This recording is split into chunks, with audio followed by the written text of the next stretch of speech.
Welcome to the deep dive.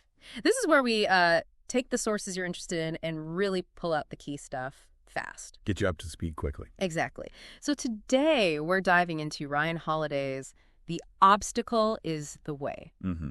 A really popular one. Yeah, it's kind of a modern take on Stoicism, drawing a lot from Marcus Aurelius. Basically, how to turn challenges into, well, advantages. And it's got some serious endorsements, right? Stephen Pressfield. Yeah, War of Art guy, Kamal Ravikant, Judge Frederick Block. So it's hit a nerve with a lot of different people. Which makes sense because everyone faces obstacles. Right. And that feeling when you hit one, it can be fear, frustration. Confusion, helplessness maybe. Anger, even. Yeah, or just feeling trapped, like you're boxed in, fighting something you can't quite see. That feeling of pushing against something invisible. Oh. Almost there, but stuck. Exactly. And you start thinking, maybe I'm the problem, you know? Why can't I get past this? And that's where Holiday's core idea comes in. It's a perspective shift. Not just saying, oh, this isn't so bad. No, not superficial like that. Yeah. It's more active. It's about thinking, okay, how can I actually make this good? Right. Turning it from a negative into a raw material almost. Exactly. Finding the opportunity hidden inside the problem.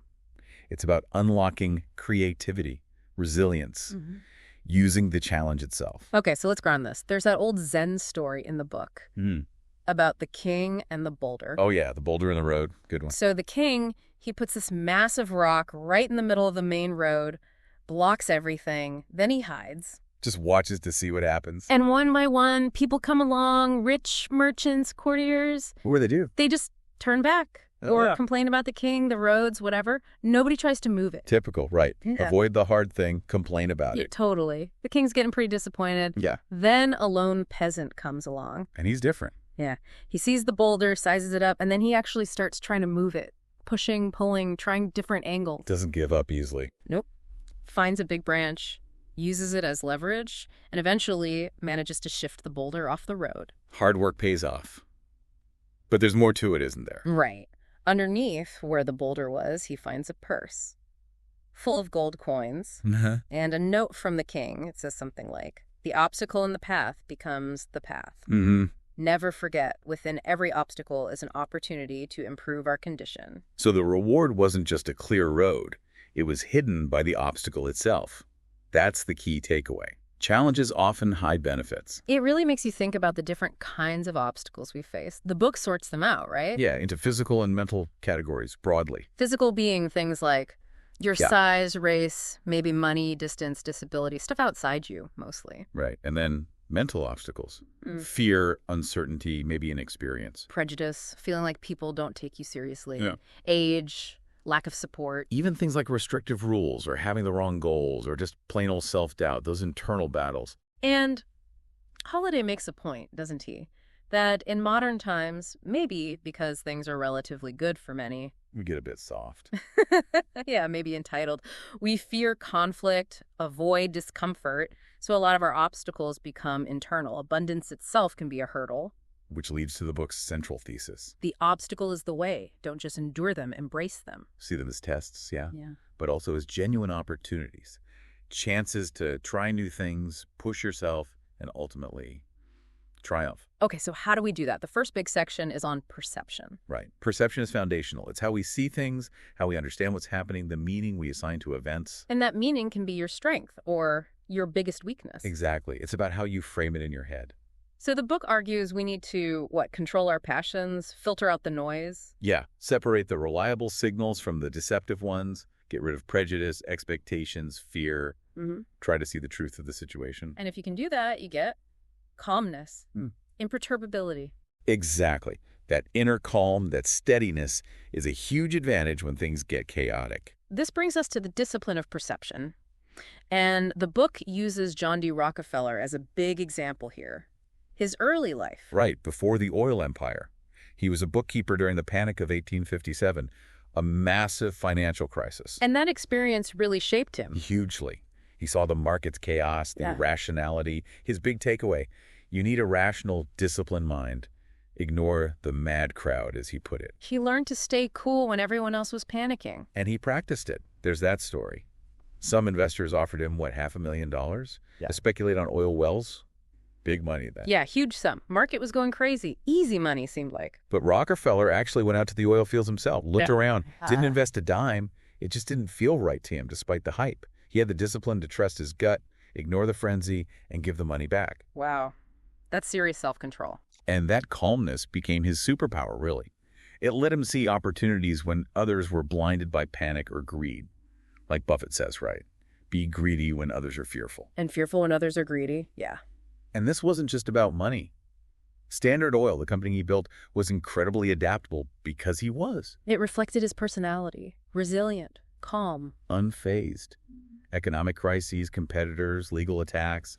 He navigated it all with this steady approach. So the message is, it's not the obstacle itself, fair or unfair, that determines things. It's our reaction. Absolutely. A crisis can be an opportunity. Success can make you complacent. Yeah. Emotions can totally cloud your judgment. We choose to feel desperate or fearful or powerless. Or we choose the Rockefeller approach. Rational, objective. And the book kind of suggests we're in a similar Gilded Age now. Economic bubbles, disruptions, unrest. So we can learn to see these problems differently. That's the idea. Because those emotional reactions, those unhelpful perceptions, they just get in the way of actually doing something constructive. Our brains are wired for a different world sometimes, right? Old threat responses kick in. Yeah, fight or flight isn't always helpful in a complex business problem. But we can override it. We can choose to see opportunity, even in disaster. Turn a negative into education, a new skill, maybe even make a fortune. It's possible. The key principles the book lays out are objectivity, control your emotions, look for the good, steady your nerves. Ignore distractions, keep perspective, focus on the present, and control what you can control. Right. It's about reclaiming your agency. Like Nelson Mandela in prison, that's a powerful example. Incredible. Decades locked up. But he didn't let it break him. He focused on his legal case, on learning, on self-improvement. He refused to be defined by the bars around him. Exactly. He chose the story he told himself about his circumstances. Perception is a power, and only we can choose to give it up. Okay, so let's dig into steady your nerves. Teddy Roosevelt was big on this, right? Nerve control. Yeah, cool-headedness. And he stressed it's something you can practice, you can develop. It's not just innate. The book uses Ulysses S. Grant as a prime example of extreme nerve. Oh, Grant's stories are amazing, like shrapnel falling near him. He barely flinches. A shell explodes right by his horse. Stays calm. The exploding steamboat one, he walks towards it. Yeah, just totally focused on the task at hand, not letting the chaos distract him. Unbelievable composure. It's a huge contrast to how most of us react to, say, a tough meeting or an unexpected bill. We become a pile of raw nerves. Totally. So the questions become, do you stare down adversity, or do you get rattled? Do you try to numb bad feelings or let others dictate how you react? Because pressure is part of aiming high, right? Stress is going to happen. Unpleasant surprises are likely. Guaranteed, practically. So grace and poise under pressure, they're crucial. They come before you can even use your other skills effectively. Voltaire's description of Marlborough, tranquil courage, serenity of soul, that cool head. That's it. Because stress makes us vulnerable to those gut fear reactions. So nerve is defiance, control. Both, I think. Refusing to be intimidated. Yeah. Resisting the urge to just declare defeat, accepting responsibility, but without being shaken by it. And if your nerve holds, the event itself becomes less important because your perception changes it. Exactly. It loses its power over you. Which links directly to the next part. Control your emotions. Starts with that great quote. Publius Syrus. Yeah. Would you have a great empire? Rule over yourself. It all starts internally. Think about astronaut training. What's the number one rule? Don't panic. Don't panic. Because panic leads to mistakes. Overriding systems, ignoring rules, you stop thinking clearly. John Glenn's heart rate in space, incredibly low. That's emotional mastery, the right stuff. Right. Compare that to, your heart pounding before giving a presentation. Guilty. So the book asks, does getting upset actually help? Does it give you more options? Usually no. Freaking out rarely makes the situation better. Unhelpful emotions, destructive ones, they don't change the facts. But feelings are real. You can't just ignore them. No, and the book doesn't say ignore them. It says control them. Acknowledge them, but don't let them drive the bus. Nassim Taleb calls it domestication of emotions. Okay, so feel it, but don't let it run the show. Remind yourself, I'm in control, not my emotions. And logic can help. Asking questions, making objective statements about the situation like, Okay, I lost money. Why? What are the facts? What can I do now? It gets you out of the emotional spiral. Musashi's observing eye versus the perceiving eye. That's relevant here, too. Definitely. The observing eye just sees what is, facts, data. The perceiving eye adds judgments, assumptions, baggage. This is terrible. This shouldn't be happening. And we should aim for the observing eye, see things as they are. Right. Like Nietzsche said, sometimes being superficial is actually profound. Just look at the surface reality first. How often do our problems come from judging stuff we can't control, or seeing what we think should be there instead of what is? A lot, probably. Steadying nerves, controlling emotions. That lets the observing eye work properly. Perception adds extra info, often unhelpful stuff. Yeah, it distracts from the immediate task. Our animal brain goes impression, perception, action, really fast. But we can interrupt that, question the impulse. We can, but it takes mental strength, practice, like training a muscle or like martial arts, the book suggests. Develop that pause. There's an exercise mentioned. Pretend it's not happening to you. Yeah, detach a bit. Imagine it's happening to someone else or it doesn't really matter that much. That distance can bring clarity, help you see solutions without the emotional heat. The Greeks knew we tend to choose the dramatic explanation. We assume the worst. Fear comes from wrong perspective. Pericles' idea was to explain away the fear, break it down logically. Because we choose how to view things. We can inject perspective, can't change the obstacle, but can change how it looks. And perspective works in two ways. Context, the bigger picture. And framing how you personally interpret it. Right. Both can shrink an intimidating problem down to size. George Clooney's story is great here. Early acting days. Rejection. Tons of it. He felt like he was waiting to be picked. Total tyranny, as Seth Godin calls it. Then he shifted his perspective. To what? To focusing on his job, which was auditioning. Doing his work well. Not worrying about getting the part, just doing his best in the room. Took the power back. That's a huge shift. Like Tommy John, the pitcher, his question. Is there a chance? Always.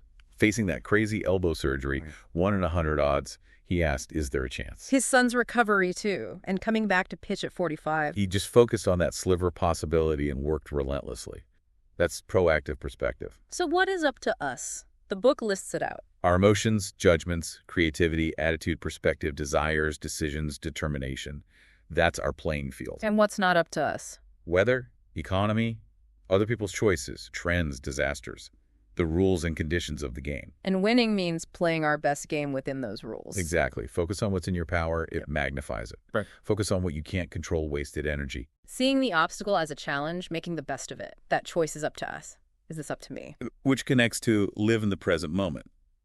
Palahniuk, quote, "The trick to forgetting the big picture is to look at everything close up." Right. And the book lists all those massive companies started during depressions or recessions. Fortune, FedEx, Disney, HP. Standard Oil, Microsoft, Costco. The list goes on. Were the founders thinking about the historical context? The Great Depression? Probably not much. They were too busy. Dealing with now.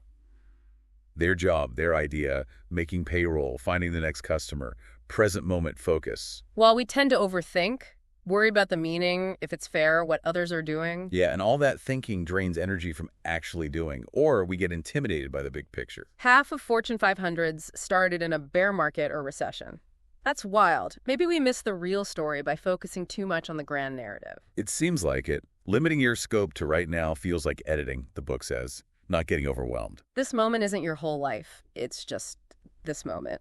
Exactly. Focus on what's right in front of you. Yeah. Now, ignore the why me or the what if. Just deal with the immediate task. There's always enough happening right now to keep you busy. Always. Okay, final section. Think differently. F. Scott Fitzgerald, quote. Genius is the ability to put into effect what is in your mind. Love that. And who embodies this? Steve Jobs. The reality distortion field. Yeah, his refusal to accept it can't be done. He just redefined what was possible through sheer force of will and work ethic. The story about the mouse design? The designer says impossible. Jobs fires him. Hires someone else who immediately says, I can build the mouse. Was it delusion or a tool? A tool, the book argues. A way to aim incredibly high, like Napoleon. There shall be no Alps. You don't achieve the extraordinary by aiming for the ordinary. But that confidence is hard, right? Society pushes us to be realistic. It does. But our doubts, or others' doubts, don't actually change what's possible. Don't listen too closely to the negativity, internal or external. It just leads to underachieving. Be open, questioning. We don't control reality, but our perception influences it. Absolutely. Think about the Macintosh deadline story. Engineers say they need 2 more weeks. Jobs says if you can do it in 2 weeks, you can do it in 1. Calmly. And they did. They met the original deadline. His belief pushed them past their own perceived limits. That was his genius, wasn't it? Pushing past perceived limits to create something totally new, even when people thought he was nuts. Like getting kicked out at Apple in '85 for his lunatic plan didn't stop him. Or getting the glass for the first iPhone. The supplier says, no capacity. And Jobs just tells them, don't be afraid. You can do it. Get your mind around it. And they revolutionized their factory in months. It flies in the face of be realistic, listen to feedback, compromise. What if the feedback is wrong? What if conventional wisdom is the obstacle? Exactly. Entrepreneurs often have that faith, creating something from nothing. They see the unprecedented task as the best place to test themselves, where they can be most creative because there's nothing to lose. The book uses the blitzkrieg analogy too. Right. Its initial power was psychological. The perception of overwhelming force caused the enemy to flinch. But later, the Allies changed their perception. Eisenhower saw the advance not just as a threat, but as Germans overextending themselves. Yeah, turning the advance into a trap. Attacking the flanks, like at the Battle of the Bulge or Falaise Pocket. Yeah. Same tactic, different perception, different outcome. Our preconceptions blind us sometimes. Totally. Like having a bad boss, the default is just misery. Complain. But the book suggests reframing it. Yeah. See it as training. An opportunity to learn resilience, maybe experiment with managing up, add skills, build your network, prepare for your next better job. It creates a safety net you can quit. And that new attitude might even improve the current situation. It often does. Or seeing rivals differently, not just enemies. But as motivators, people who keep you sharp, raise the stakes. Harden you, yeah. Help you appreciate allies, even serve as examples of who not to become. It requires a complete flip, though. Seeing the positive within the negative, not just slapping a smiley face on it. Exactly. Deep reframing. So wrapping this up, the big message is, obstacles aren't inherently bad. It's all about our perception and response. That's the core of it, how we choose to see it and what we choose to do about it. So for you listening, think about an obstacle you're facing right now, big or small. Could you shift your perspective on it, even slightly? Steady your nerves. Yeah. Manage the emotional reaction. Focus just on the present step, what's right in front of you. And maybe think differently. Is there an unconventional angle, a hidden opportunity you've missed? Because the power to navigate these things, as Holiday shows, it really lies in choosing your perception, choosing your action. Transforming that challenge into your path forward. The obstacle is the way.